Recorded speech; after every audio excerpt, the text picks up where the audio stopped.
Hey guys, Michael here with Hello Cupcake, it's me. And it is a wonderful, beautiful, sunny day here in the grand old state of Washington, and it sucks because of the COVID 19 lockdown and not supposed to be going anywhere unless you are going to a grocery store or to a doctor's appointment, so on and so forth. So today I am actually going to go to a grocery store, but it is 3 towns away. Just because I am going fucking stir crazy.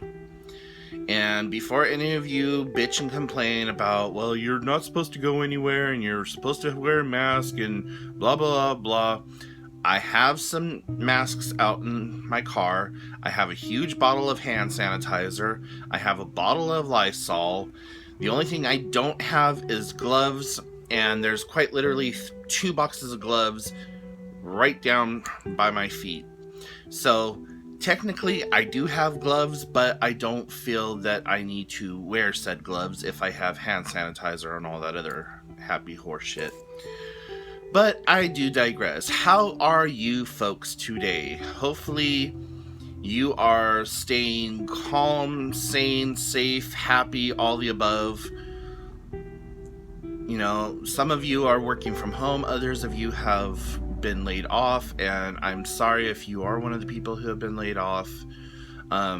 If you're on Social Security or SSDI or anything like that, from what I've been reading, we should be getting our stimulus packages sometime next week, which would be the week of like the 20th. I think actually Monday is 420. But my sister works very closely with Social Security and stuff like that, so that's what she's telling me.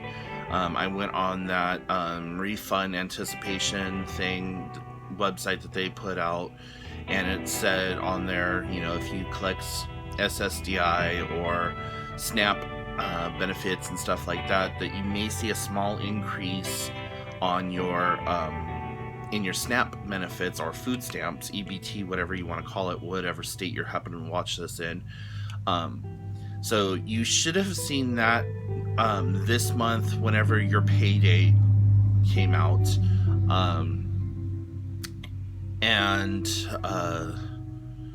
monetary wise, from what I can understand and see and what I've been told, it looks like we should expect to see some of those rollouts coming next week or even May 1st, like that time period. So hopefully that comes through. Now, one thing that I want to suggest to anyone who may be watching this video and expecting one of the stimulus packages to come to you is, if you are on SSDI and you have and are on the quote-unquote low income scale of society, don't go out and just blow it, okay? If we each get the $1,200 like we were promised, it's okay to do a little bit of a come up, but I mean, come on guys, don't just go out and blow it. Put some of that money towards your bills. Pay on your car note a little bit.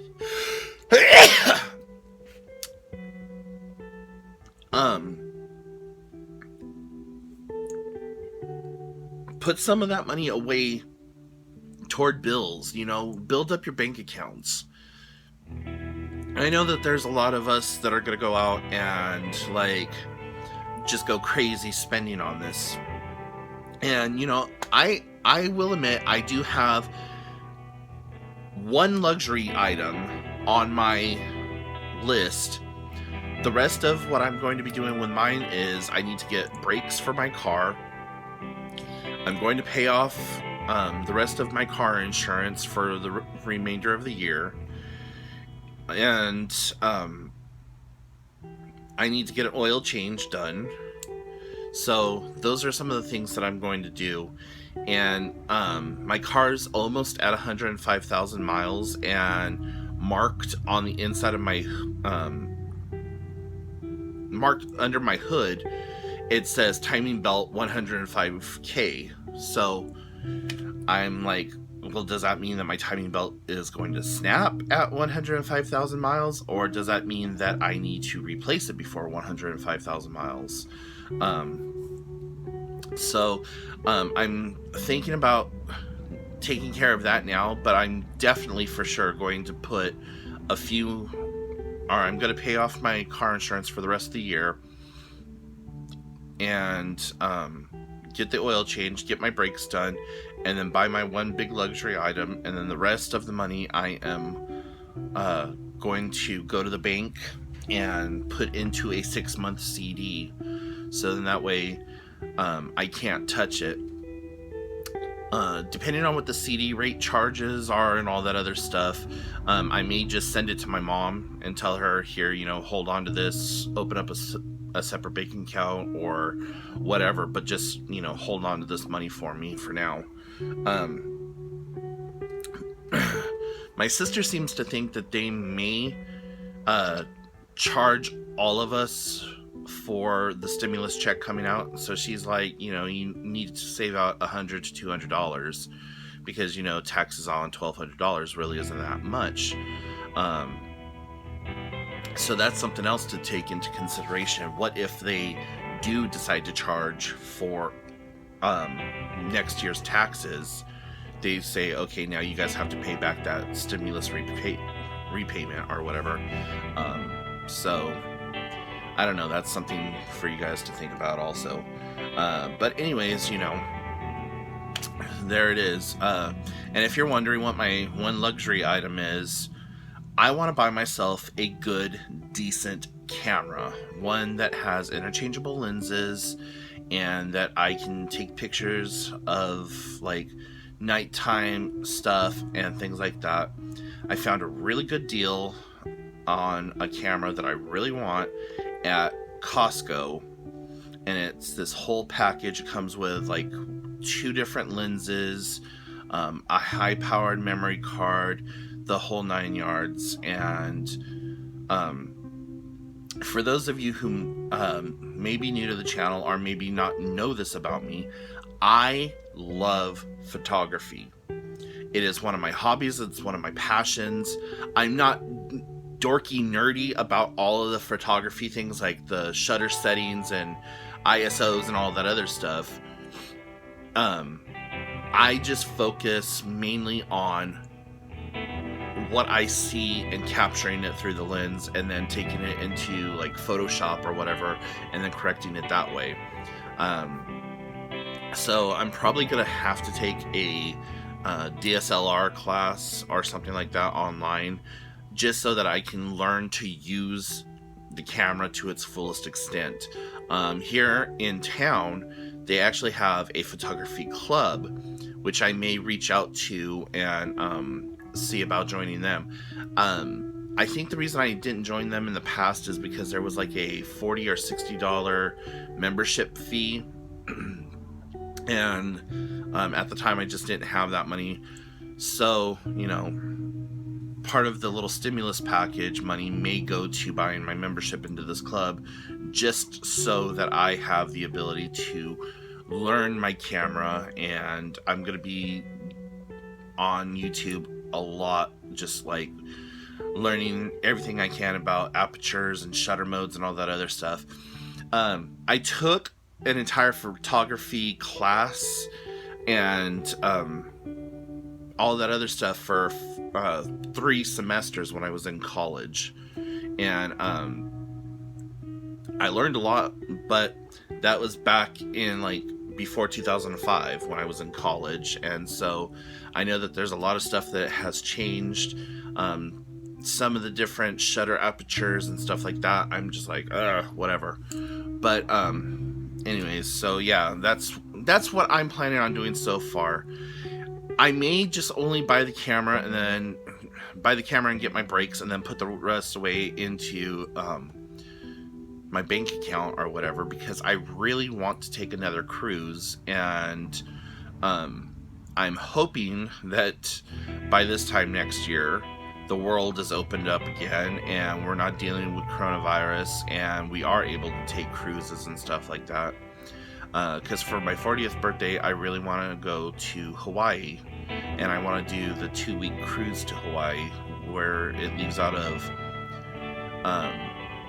Seattle or San Diego. I'm hoping that it's Seattle, but if it's San Diego, I have a friend I have a couple of friends and family that live in San Diego, so I could go to San Diego like a couple of days before, meet up with my friends, see my family, go to the cruise, and then come home, and then just fly out of San Diego back up here to Seattle, which I'm not excited about because I get really bad anxiety when I fly. I never used to. When I went to Hawaii as a teenager, because my sister was stationed in Hawaii, so when I went over there, I didn't have anxiety and a lot of the mental health issues that I do now. All of this is kind of like latent onset. So I just want to go back to Hawaii and experience it as an adult. And with the cruise line, we actually get to go to 3 or 4 different islands before heading home. So the last time I went, the 3 times that I went before, I only went to Oahu, and because that's where Pearl Harbor is, and that's where my sister was stationed. So, I only got to experience like Honolulu and North Beach and all those other little places all around Oahu. I never got to Maui or the mainland or any of those, not mainland, but Big Island or any of those other little places. So with this cruise, I think that you get to go to 3 or 4 of those islands, and then we come back home. So, when I did the Alaska cruise, that was freaking amazing, and I had a lot of anxiety leading up to that. And it was just, one of the best things that I had ever done. And it really seemed like day 3 or 4 of the cruise is when I started realizing a week is not long enough. Because for those of you who have never been on a cruise, there's always something to do. There's always something to see. There's always something to go, and just the food was amazing, and it was open all day and basically all night. I think that they closed it off at 11 o'clock, and then you could have room service or whatever brought into you. But anyways, I'm not a travel agent. I'm not going to sit here and upsell it. But that's what I'm hoping to be able to do for my 40th birthday, because for my 39th birthday, we were supposed to go to Vegas, and I was supposed to go see a good friend of mine from college who lives in Vegas now, and that kind of got poo-pooed on. So yeah, I was really upset about that, and a lot of my other plans got canceled too. So whatever, it is what it is. But anyways, yeah, so I just wanted to make a quick little video just saying hi to you all and letting you know that I'm thinking about you, and that hopefully we are all able to get back to some level of semblance here soon, more sooner than later. And yeah, but anyways, if you guys have any questions, comments, concerns, please put them in the comment section down below. You guys know the spiel. If you haven't done so already, hit the like and subscribe button, and yeah, let's interact. Talk to me, what's going on, if you need to get a hold of me directly, you can send me an email, hellocupcakeitsme@gmail.com. Also, check out the blog, hellocupcakeitsme.com. I post stuff over there all the time that I don't post anywhere else. And follow me on Instagram, Michael Scott Peterson, and I post on that like 3 or 4 times a day. So, anyways, guys, much love. Let's stay in this together, and I will talk to you later. Bye, guys.